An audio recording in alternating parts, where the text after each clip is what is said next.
Final Fantasy XIV Dawntrail is on the precipice of starting an entire new era, a saga if you will, for Final Fantasy XIV. Coming off the backs of the recently completed Zodiac Hydaelyn arc with Endwalker, Dawntrail has a lot to live up to. Following up a story that was as sound and compelling as the Hydaelyn Zodiac arc is a tall order, just for anyone, let alone the people who just made one of the best stories in gaming history, in my opinion. And I've talked about the gameplay, and I've talked about the world, the story, but especially the gameplay and the endgame systems of Dawntrail. But one of the reasons I think I'm the most excited about Dawntrail is because they are nailing the idea of exactly what I wanted to see them do in order to transition us from the Hydaelyn Zodiac arc into the next story arc, whatever it is. See, many worlds and stories and games would start at ground zero. They would go all the way back to the beginning and work themselves all the way back up to where they just were. And a lot of people tend to dive out of a story when we get to a point like that. Think like the MCU, which is still kind of popular but is not as known or talked about as it was when Endgame came out, as they started to shift the focus to newer characters or characters that didn't have as much of a spotlight as before. But in Final Fantasy XIV, that is not really the case, and I think the way they're going about at least bringing us into Dawntrail is the best setup they could possibly do to slowly integrate us into this new story. You see, Final Fantasy XIV has been a thing for over 10 years at this point, and over that time, they not only fleshed out the story for the Hydaelyn and Zodiac arc, but also the story for the world of Final Fantasy XIV as a whole, for Theris, fleshing out various regions, cultures, how these people interact with one another, and different kinds of threats and different dynamics, and expanding and fleshing out the history of the world, not just in one corner of the world, or when it concerns Hydaelyn Zodiac, but the world as a whole. And the Hydaelyn Zodiac arc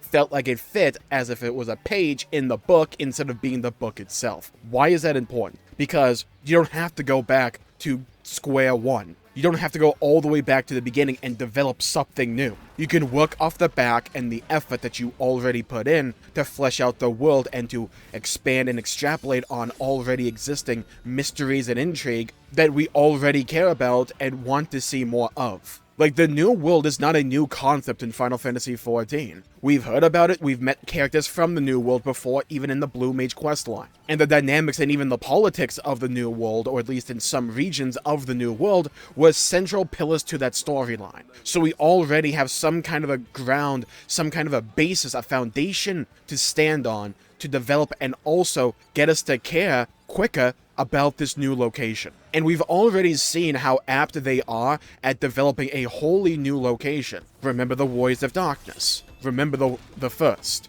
We knew a few things back in Heavensward with the Warriors of Darkness, but the vast bulk of the world building and story development of the first came in Shadowbringers, which at the beginning kind of felt like a filler arc. We were just in the midst of the giant war against the Empire that got put on hold so we could go get isekai'd to an entire new shard. Any other story, and I would tell you, that feels like filler, that feels like it doesn't belong, and that I care more about what's going on already than this new story and world that you're trying to shoehorn in and develop. But they are so good at world building, character introduction and development, and pacing and telling a story that Shadowbringers unironically became my favorite story ever told in the video game media. That's the level of writing we are contending with. And while the ask is higher than ever in regards to Dawntrail, where the chapter closed on one story and a new begins, at least we don't have to start an entire new book. It feels like a natural transition. But because they spent all their time back throughout A Realm Reborn all the way through Heavensward, Stormblood, Shadowbringers, Endwalker, all the patches, those side stories, all of that time was fleshing out the world, developing it, and enriching it, making us care more about the world itself than just Hydaelyn and Zodiac. They were able to expertly tell a story driven not only by the characters and the plot beats point to point, but also the world itself, and that's of tantamount importance when it comes to transitioning from one story arc to the next. I think it's fair to say that on the whole, a lot of people weren't as excited for Dawntrail up before this latest Tokyo Fan Fest, and the reason being is because in a lot of ways it felt like a massive step back from the stakes and the story engagement we just had with Endwalker. You go from the end times and us conquering the concept of despair itself at the edge of the universe to us having a summer bash over in Brazil and Central America. But there's always that aspect in the back of my brain screaming, nagging at me, clawing at my mind, saying, it's Final Fantasy XIV. It is Creative Business Unit 3. It's the team headed up by Yoshi P. Do you honestly believe for a second this will just be a summer vacation filler arc? And with the announcement of things like Solution 9, the new raid tier, the Arcadian, as well as the stuff that has already been in the game, like Emmett Silk's farewell speech, telling us there's so many more mysteries for us to uncover, things that we couldn't even imagine, including the new world, to go and explore it, find out, to go back to those adventure roots when we are just starting the game, finding a new brand world to explore and devour with an insatiating hunger. And you pair that up with a firm foundation of some issues going on, some idea of the concepts and the politics that are going on in the new world, and the struggles that they are contending with.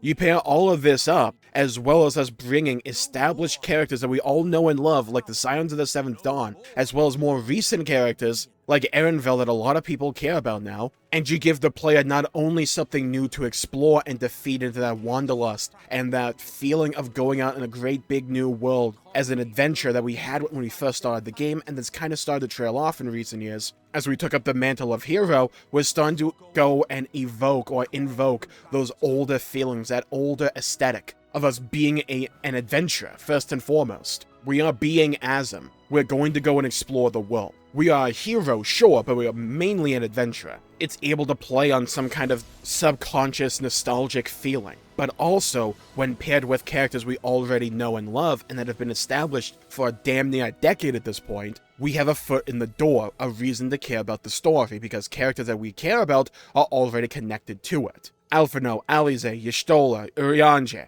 Thancred, Kryl. These are characters and also Estinian, these are characters whose stories aren't just done. They're not completely shut. They're continuing to develop, and the reason characters in Final Fantasy XIV work so well is because when a character's overall character arc may be quote-unquote finished, they're able to continue that development and to utilize that development for further development or to help other characters to develop their characters. And all of these characters are still moving on. They still have their own story, their own interests, what they want and desire. They are no less interesting than when they were front and center for their own individual story arc. Much like how the world is continuing to breathe and evolve and develop, so are the characters. And when you're able to pair these two, a new location, new world, get it, wink wink, with new characters juxtaposed with familiar concepts and characters that we already know and care about and develop, then you're not starting at the foundation. You're not starting at square one.